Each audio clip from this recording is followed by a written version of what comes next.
Good afternoon, Paul Hawksby and Charlie Baker here on TalkSport. Birthday spread to come. Before that, we are talking rugby union, and we've got the Calcutta Cup this weekend at Murrayfield. Scotland taking on England. England facing a wounded animal after Scotland's defeat. Didn't show up, Paul. A rain-soaked defeat to Italy last weekend. Joining us now, the Scotland prop has been named in the squad for today. Pierre Schoeman. Good afternoon, Pierre. Yeah, Pierre.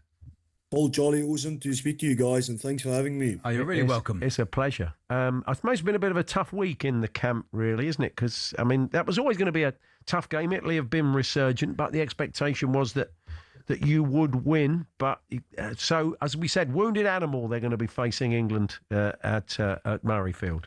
Of course, brother. Like, the expectation was for us to win. The prep the past 2 weeks has been the best since we've been part of the camp. You know, the mindset we speak about was just sound before the game. And then, you know, the first two tries we gave away, and then, you know, Noah's Ark's rain started coming down. I thought I'll take another prop with me on the Ark, but yeah, it was too late for that. But then, yeah, we fought back in the rain, but not good enough. And like you say, wounded animal.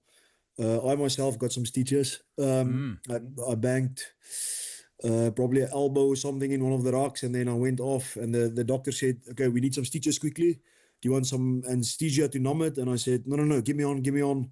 And then came on and then gave a very bad scrum penalty against Ferrari. I think Ferrari put it in diff lock in that scrum in the rain. He caught me a bit napping on that one, so I should have maybe taken the anesthesia and waited 5 minutes and then came on. Yeah. I mean, this isn't the Italy of old, is it? They're no mugs. They are a good side. That's it. Most of the Italian players also now plays abroad in Europe. Yeah.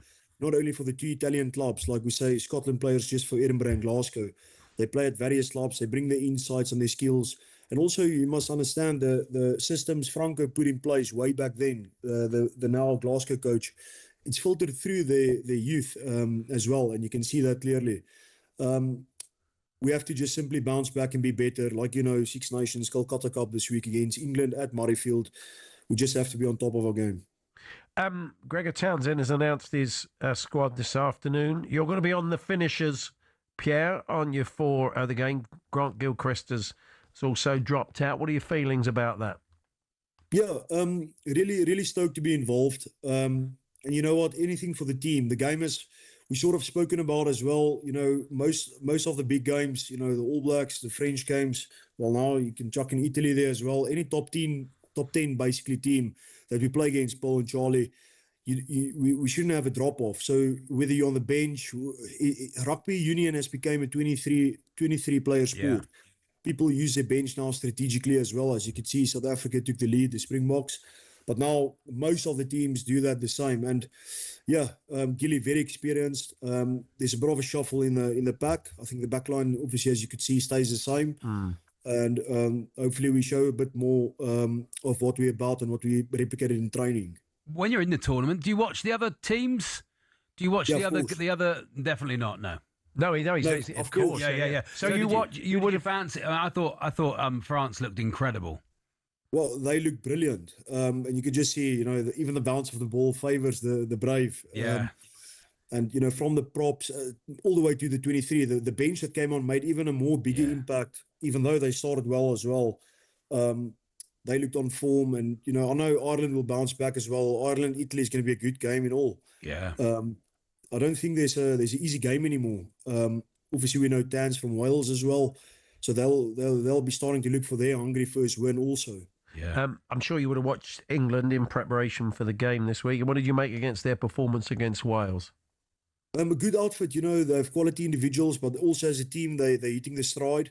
I think they'll take a lot of confidence from that, and, you know, you have to respect that. Most of the areas, we could see the kicking game, it's becoming a real part of the Test rugby at the moment. So yeah, the wingers, you have to buy some extra airtime because you're going to jump a lot for the ball. And we as props have to put our faces in dirty places like the mud, the boots, the blood, sweat and tears on that crumbs and the spill of the ball. So away from the rugby, you're involved with the Wooden Spoon charity, the children's charity, which is the kind of go-to rugby charity. And tell us a bit more about your role there.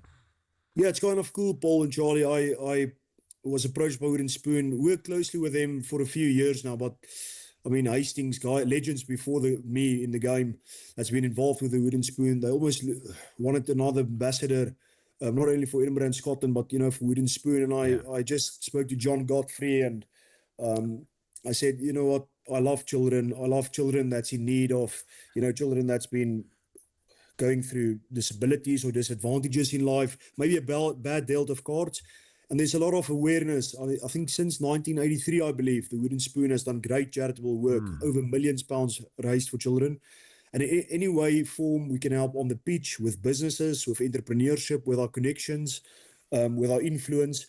I think now they're struggling to get 1 out of 10 applications to approved for the charity because of funds. Right. So really, my job is here to vouch and stand for, to raise a bit more funds, whether that's through merchandise, selling whiskey, doing talks, Q&As, bit of kit, connecting people in the industry as well, and sharing our testimonials, if you may, just to raise awareness for Wooden Spoon, but not raise awareness just for, fluffering around, to actually make a good positive impact, raise some money, especially for children. Yeah.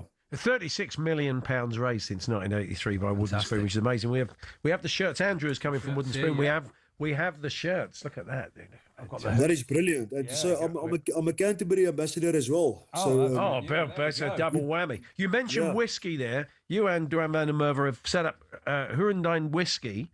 I was just checking it out as a whiskey lover. It's a Speyside. It sounds very nice. It sounds like nice, easy drinking.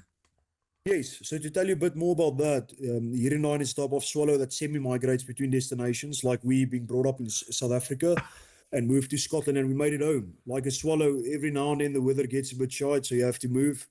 But home will be Scotland as well now. And we decided it has to be premium. We don't want to stick our face to a product and give it to the agents to punt. So on every off day, we go see venues, meetings, on-trade, retail, gifting, distribution, and fulfillment. And everyone's so, like you yourself as a whiskey lover, everyone's so complimentary in the single malt whiskey industry. In the whiskey industry, you don't come to compete. You admire each other's fish, and you keep fishing in the same areas. Oh, that's nice. Oh, that's a nice fish. Well done. Look at my fish, Yeah. And everyone just simply enjoys it. And whiskey, that means water of life. We believe, the weather is probably not the best in Scotland, but every drop of rain, we believe today's rain is tomorrow's whiskey. And we can do cool stuff with it. You can enjoy it. You can bottle memories, like we've done with the 12-year-old single malt. Yeah. But you can also raise awareness. And like with the Wooden Spoon, we will do £20 per bottle. So our 12-year-old will retail for £75, and £20 that will be sold through Wooden Spoon. Maybe young pops, we're speaking to them as well, because them and Wooden Spoon is connected. We will give that parcella for free, just for the Wooden Spoon, for all the charities, to do whatever applications they want to do with it. Great news. I mean, I'm pleased with the shirt, but Yeah. the 12-year-old malt whiskey. Charlie, you're pushing your luck there. You go give your money a Wooden Spoon. There is a 12 and a 15 as well. Great stuff. Hirundine is the website if you want to go and check it out, with money going to Wooden Spoon. Pierre, all the best. Good luck, Pierre. Enjoy the game of the weekend. Thanks very much. Thank you, lads. All the best. Thanks for having us. Thank you very much. There we are, Pierre Schoeman there of Edinburgh and indeed Scotland, and we'll keep. If you were watching on YouTube, you could see that he had been in a match at the weekend. Yeah, he's got the old couple of black eyes, and he took a bit of a whack to the face. But we'll keep in touch with all the Six Nations rugby across the weekend.